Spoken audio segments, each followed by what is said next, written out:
Welcome to the Skylander sports scene. My name is John Kuntz. I'm the athletic director at Sussex County Community College. And today my guest is head men's basketball coach Randy Jackson. How you doing, Randy? I'm good. Thank you for having me. Pleasure to have you. Let's start here, Randy. Let's talk a little bit about your background. You played here at Sussex a number of years ago. Tell us a little bit about your playing days and your coaching days. I graduated from Vernon High School in 2004. My freshman year of college, I played basketball over at CCM. After one season over there, I came here to Sussex and played under Coach Cornell Thomas in 2005, 2006. We went 14-14 that year. We went to the semifinals and lost pretty badly to the eventual conference champions, Bergen. They were a really good team that year, number one in the country for most of the year. After finishing up playing here, I transferred out to Misericordia University, where I graduated with a bachelor's degree in sport management. And how long you been coaching here now? This is year 10. I did a year as a volunteer assistant under Cornell Thomas, and then 9 years as a head coach. Oh, okay, great. Let's talk a little bit about this year's team. I know you have a couple games already under your belt. Let's talk a little bit about your roster and how things look for the coming season. Yeah, we have a lot of local players on our roster this year. We have four guys from Newton, Samir Wheeler, Frankie Rios, who's a sophomore, Ben Doherty, and Jason Gabbard, all graduates of Newton High School that plays for Coach Dirk Kelly over there. Our other sophomores, Jordan Florio from Walk Hill, and Nick Ramirez, who's a Lenape Valley graduate. And we have a lot of East Stroudsburg guys. Shaquan Grant Wheeler, who's a sophomore transfer. He played at the Pennsylvania College of Technology last year from East Stroudsburg North High School. Derek Montgomery, another graduate from East Stroudsburg North High School. And Richard Pierre, also graduated from East Stroudsburg North. And then we have Lenape graduate Bo Semioglu as a freshman. Deshaun Allison, who played at Veritas and St. Thomas More Prep. Jason Capola and Kevin Trevel, who are both graduates of West Milford High School. Kevin's a transfer from Dutchess County Community College, and Jason's a freshman. All right, so where are you going to get the points from this year? I saw your last couple games, and Frankie's a great scorer. Frankie Rios from Newton, a second-year player for us, had to sit out last year with an injury, right. But he can really light it up. And who else is going to provide some scoring punch for the Skylanders this year? Yeah, Frankie's he's on pace to be a 1,000-point scorer, which if he is able to complete that, he'd be the first one that I've had as a coach here, and the first one since Marcus Bayham, who I was a teammate with when I played here in 2005. We're looking to be a little bit more balanced. You know, we know Frankie's going to, on a bad night, give us about 20, 25 points. But we have a lot of guys that can put the ball in the basket. I think through 2 games, we're not really happy with our ball movement because we have some guys that can score that aren't getting enough touches. Nick Ramirez is a really good shooter that hasn't been getting enough touches to get shots up and get himself into a rhythm.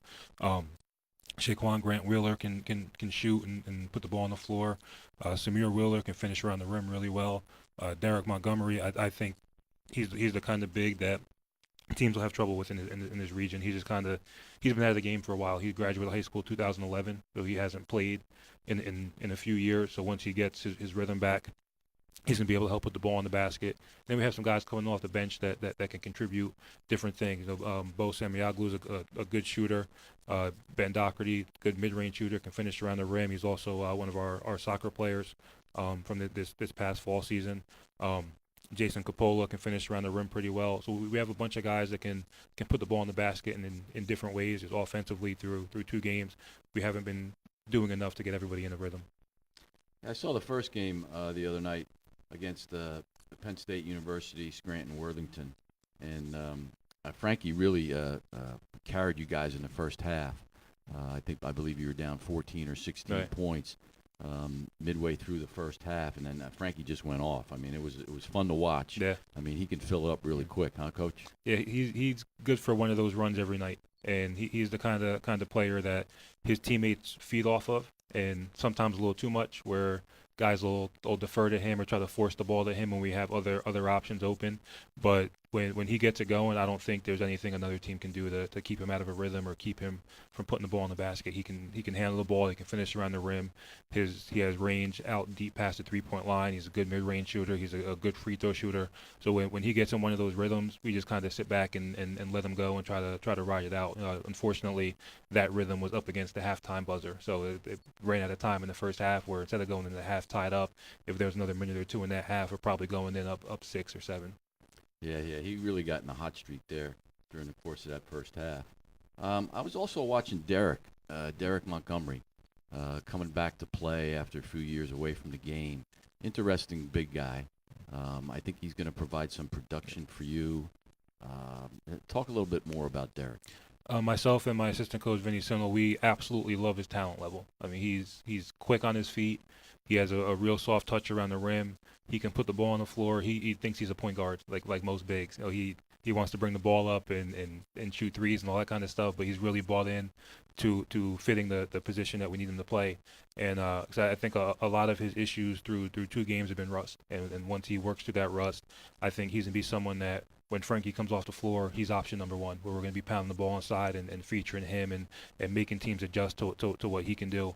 And there's going to be times where we're going to be able to put him on the floor with 4 guys that can all knock down shots around him and make teams have to choose either let him play one-on-one or help off of a Frankie Rios or a Shaquan Wheeler or a Nick Ramirez that can all make you pay from the perimeter.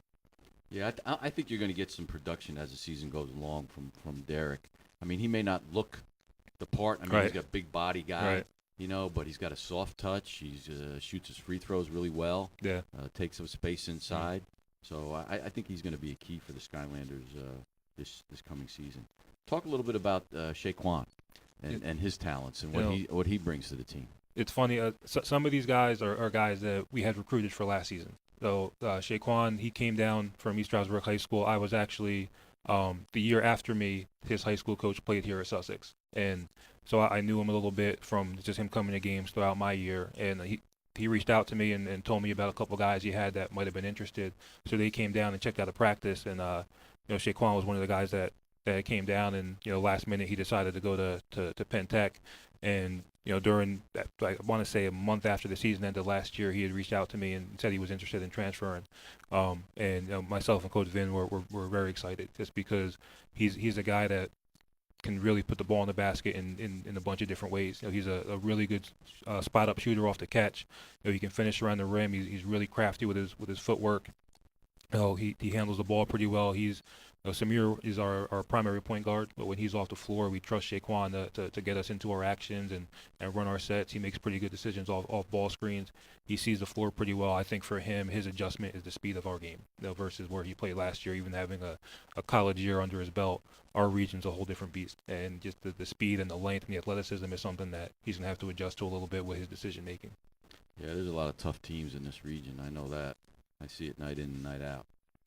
You're listening to WRSK. My guest today is Randy Jackson, the head men's basketball coach here at Sussex County Community College, and we're just talking about some of his players on his squad this year. I want to talk a little bit about your point guard, Samir. What do you look for in a point guard? Everything. I think for the time that I've been here, I've been very open that being a point guard for me is not an easy thing to do because I ask a lot, I expect a lot. We look to him to communicate what actions we should be running, what we should be going to, when we should be making changes to what we're doing offensively. And on the defensive end of the floor, he's got to establish our tone of pressuring the basketball and making teams work. And that's the area that he's struggled with through 2 games. He's a real physical guard, and we've been in foul trouble both games where we had to get him off the court early in the first half, which is not something that we can afford to do consistently. We need him on the floor a lot, but offensively, he's one of the better decision makers I've had as a point guard through 2 games. I think he's got 4 turnovers, so 2 a game, which is a number we'll live with for as much as he's gonna have the ball in his hands. I think he settles a little bit too much right now. I don't think he has the complete confidence that he can get by people as much as he can. Because once he gets into the paint, he's either finishing or getting to the foul line because he's a real physical player. Can finish with either hand around the basket. He's a good mid-range shooter. He's a guy that we trust a lot with the ball in his hands, and he's another one that we tried to get up here last year. He ended up going to a school down in Virginia for the first semester of last year before moving back up up to Newton, and so I think him being a year removed is kind of the same thing where he's got to adjust to the speed and adjust to being back on the court and adjust to having all the freedom and responsibility that we're giving him. Yeah, the point guard position is key. I mean, that's kind of like the guy. He's the coach on the floor. He's you on the floor. Right. He's got to provide that kind of leadership, and a lot for him to do to run the offense and defense and distribute the basketball, and as well as looking for him to score a little bit. Now, how about coming off the bench? Obviously, you know, when you have a team, you got to have guys that are going to be able to fill in for foul trouble or injuries that occur during the course of the season. So what do you got coming off the bench, Coach? We have a lot of different possibilities off the bench, so depending on our team needs. So defensively, we have Deshaun Allison, like a 6'1", 6'2", lanky guard that's a really good on-the-ball defender. I know on in our last game against Atlantic Cape, they have a kid who's one of the better players in the region that can really put the ball in the basket, and we went through about a 3 or 4 minute stretch where we just put Deshaun in and said, that's your only responsibility, is to guard him. He's going to score here and there. Just make sure he has to work for it, and nothing comes easy. Kevin Trevel from West Milford, same thing. If we're having trouble with a smaller, quicker guard, he's the guy that we trust to put on the floor defensively and is going to make guys work and is going to contest everything.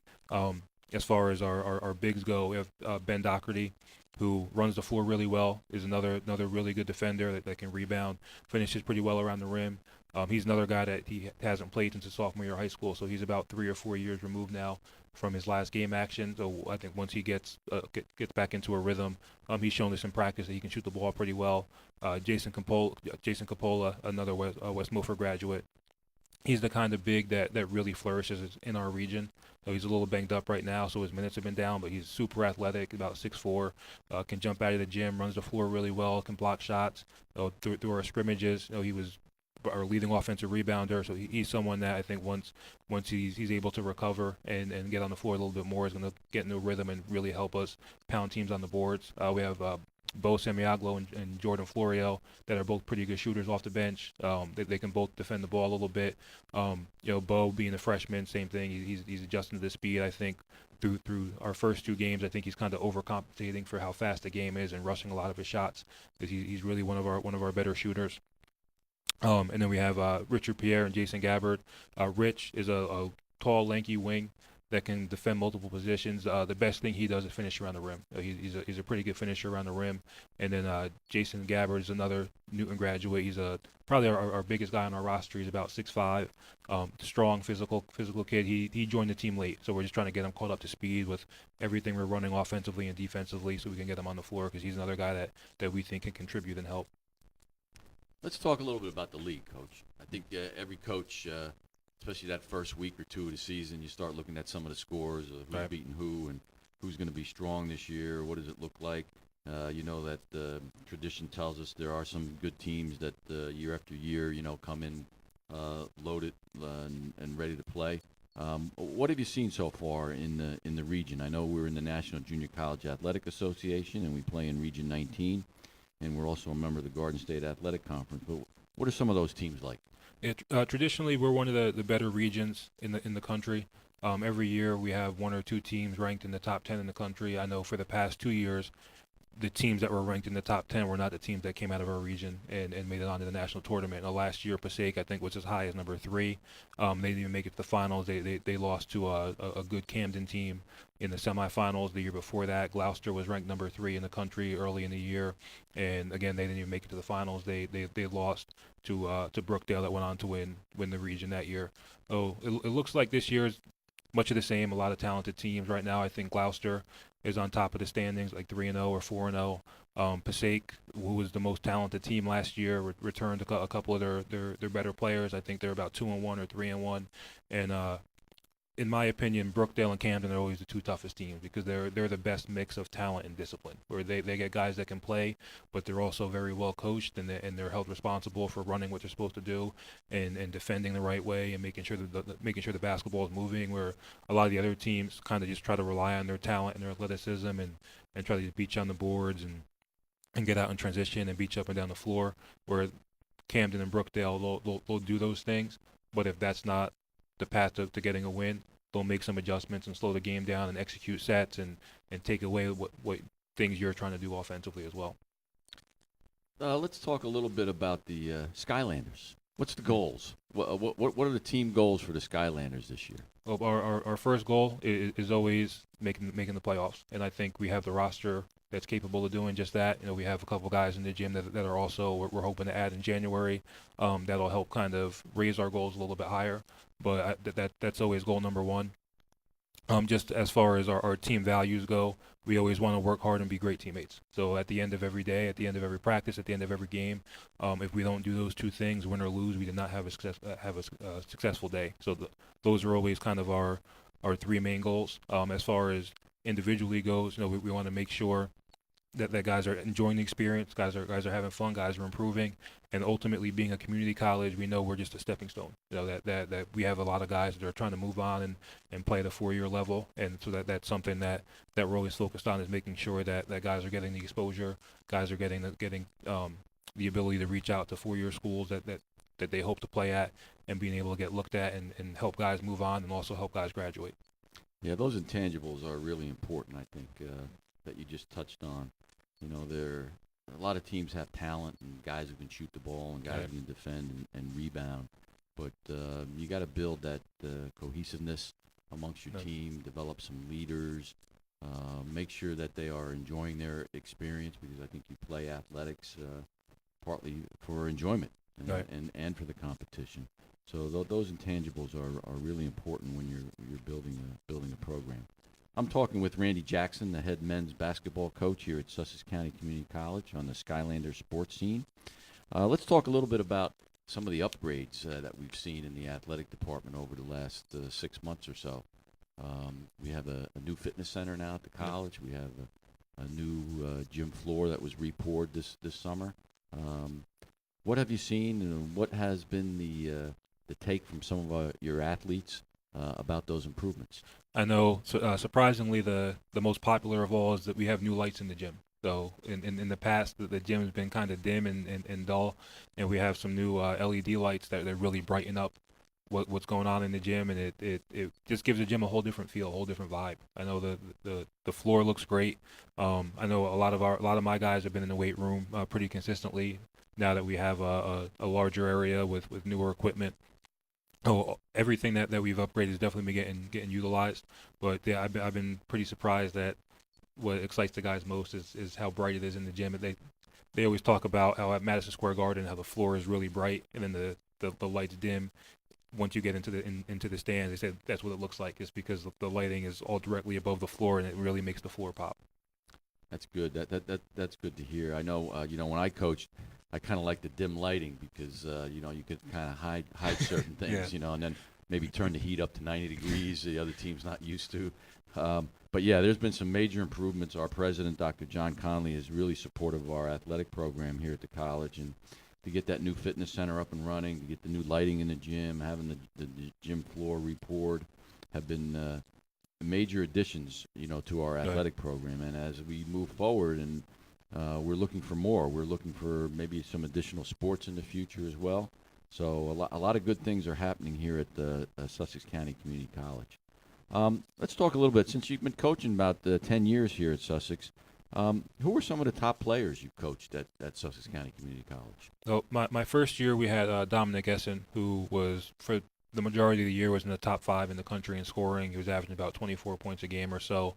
I believe he made the second team All-Region that year. Though my second year after that, we brought in a freshman, a kid, Craig Tompkins, who's probably the hardest working athlete I've ever been around. His freshman year, he averaged 7 points and 6 rebounds a game, which was not all that impressive. Throughout that summer, I've never seen a kid spend as much time in the gym as him. He came back his sophomore year and averaged 20 points and 12 rebounds a game. He actually earned himself 4 Division II scholarship offers. He ended up staying locally and finishing up his career over at William Patterson. Seth Cott, who was a big kid that I had my first couple years. Another one that just put the time in to improve himself. I think as a freshman, he was averaging about 4 points a game. And then same thing, he was in the gym a lot over the summer and once our school season started, and I think averaged about 14 points a game as a sophomore.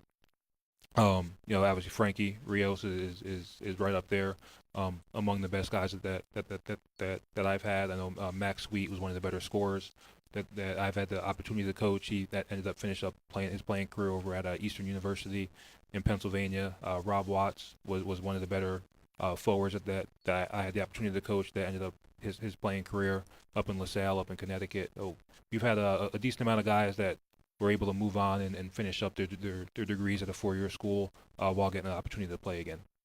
Yeah, it's a lot of local kids who have taken the opportunity here to continue their basketball career at Sussex County Community College. That's a good thing to see. We talked a little bit about the gym. You play your home games in the Skylander gym. Does your gym have a nickname? You know, there's some places, you know, like you go, the pit, the rack, the torture chamber. Does the Skylander gym have a nickname yet? Not yet, but I think that's something we'll have to work on. So next time we sit down, we will have I'll talk to the guys today. We'll come up with a nickname for our arena. We might be able to get the student body involved a little bit, you know, to vote on a nickname for our gymnasium. Before we go, I wanted to ask you. I know you're a big NBA fan, right? And the NBA season has started.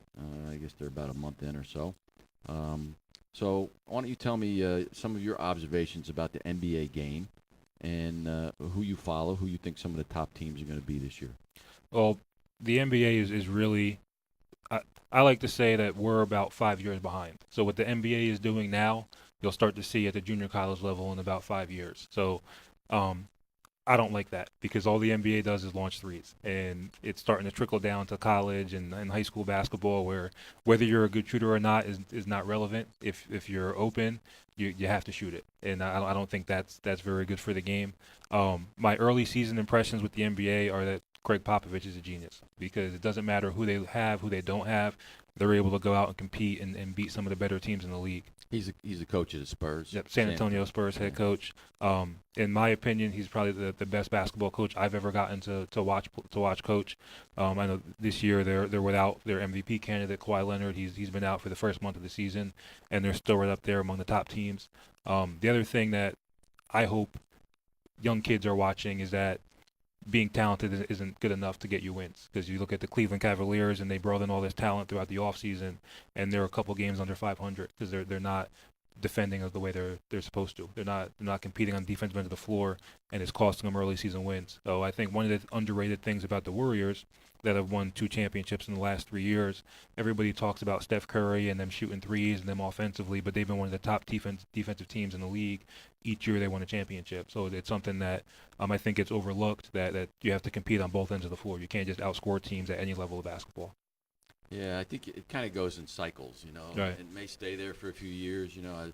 As LeBron ages, you know, Cleveland will probably start to fade a little bit, and the same thing will happen with Steph Curry as he ages. But they'll hang around for a while. But I agree with you about Craig Popovich from San Antonio. I think he's an excellent coach. Does it year in and year out with his team, and just does a great job. I'm talking with Randy Jackson, the head men's basketball coach. I want to thank you, Coach, for joining me today and talking basketball. I really appreciate it here on WRSK, the Cruising Oldie Station, 97.5, and the Skylander Sports Scene. We hope to catch you next time. Thank you. Catch you next time. Thank you. Catch you next time. Thank you.